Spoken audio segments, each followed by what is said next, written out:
England दौरे का पहला दिन, भारतीय क्रिकेट के एक नए दौर का पहला दिन और भारतीय क्रिकेट को मिली है शुभ आरंभ। यशस्वी जायसवाल और शुभमन गिल के शतकों द्वारा हेडिंगली में भारत के बल्लेबाजों ने दबदबा बनाया है। इसके बाद जब इंग्लैंड ने टॉस जीतकर गेंदबाजी का फैसला किया। ESPN cricket for match day Hindi पर हमारे साथ शामिल है संजय मांजरेकर। अगर इंडियन क्रिकेट के जो भी इंटरेस्टेड हैं, जो भी इन्वेस्टेड हैं, अगर एक स्क्रिप्ट लिखते कि कैसे इस नए दौर का पहला दिन जाए, शायद उसके भी परे है ये।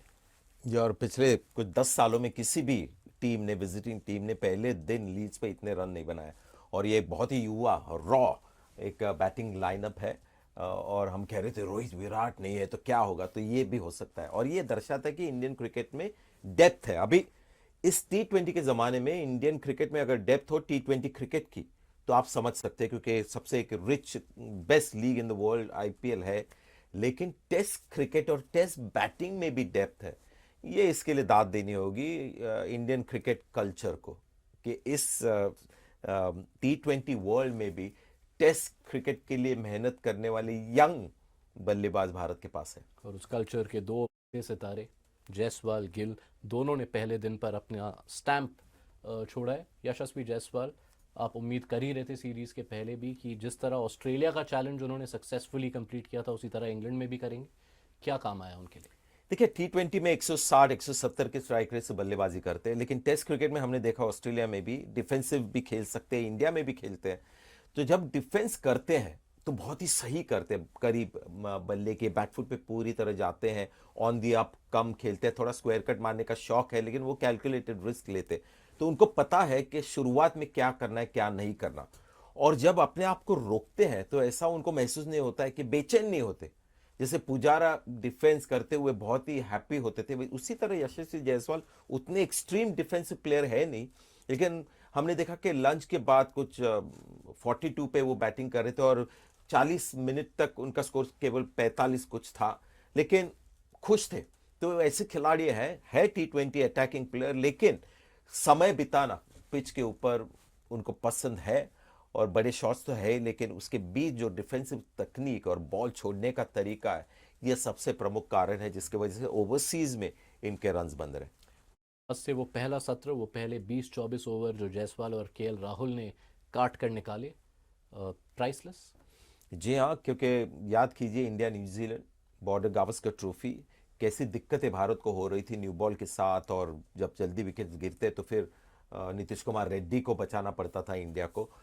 तो पहले बल्लेबाजी करते हुए जिस तरह से जो होती है मुश्किल गेंदें जिस पे विकेट गिर सकते, और हमने देखा है गिरते हुए, उन गेंदों पे जिस तरह का रिएक्शन इन्होंने दिखाया, जिस तरह से बॉल छोड़े हैं और करीब अपने शरीर के हर गेंद न्यू बॉल के साथ खेली, वो प्रमुख कारण था जिसकी वजह से एक ओपनिंग स्टैंड मिला। और opening stand start of the series बहुत इंपॉर्टेंट होता है। उसके बाद 2 विकेट जरूर गिरे, लेकिन अगर 90 फॉर नो लॉस उसकी जगह अगर 60 पर 3 होते तो माहौल बिल्कुल अलग होता।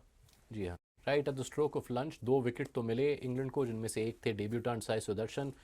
तब बाहर आए भारत के नए कप्तान, भारत के नए नंबर 4, और वहां से शुरुआत हुई शुभमन गिल शो की।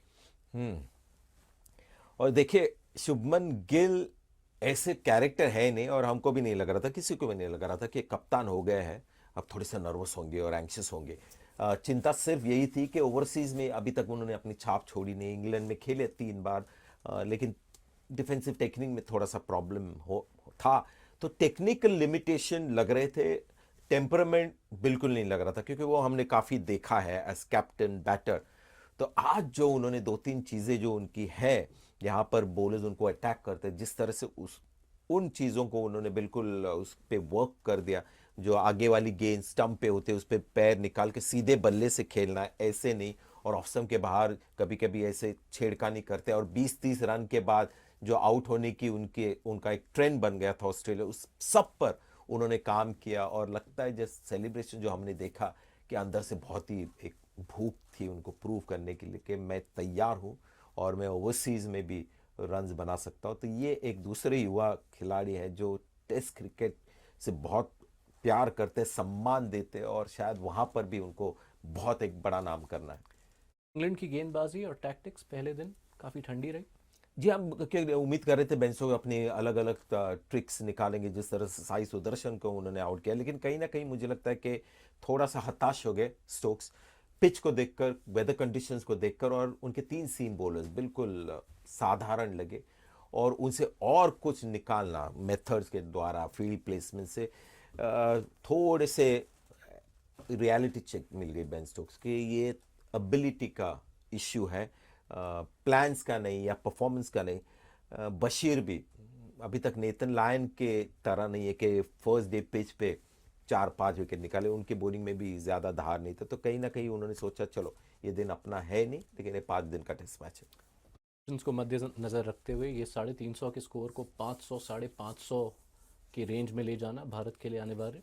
जी हाँ, क्योंकि हमने कहा लिमिटेशन एबिलिटी में, गेंदबाजी में है, लेकिन बल्लेबाजी बिल्कुल उनकी तगड़ी है, अलग तरीके से खेलते हैं, और ऑली पोप, बेन डकेट ने ऑलरेडी दिखाया भारतीय बॉलिंग अटैक को कि किस तरह से वो भी खेल सकते हैं। हैरी ब्रुक अब बहुत ही बड़े प्लेयर बन गए, और इस टीम ने 800 रन बनाए थे और टेस्ट मैच जीती थी मुल्तान में पाकिस्तान के खिलाफ। तो जितना बना सकते हैं बनाओ, क्योंकि इस टीम से खतरा हमेशा रहेगा। अभी जो देखा है उनकी गेंदबाजी देखकर, तो बल्लेबाजी से तो ज़रूर होगा, बल्लेबाजी और बेन स्टोक्स की गेंदबाजी।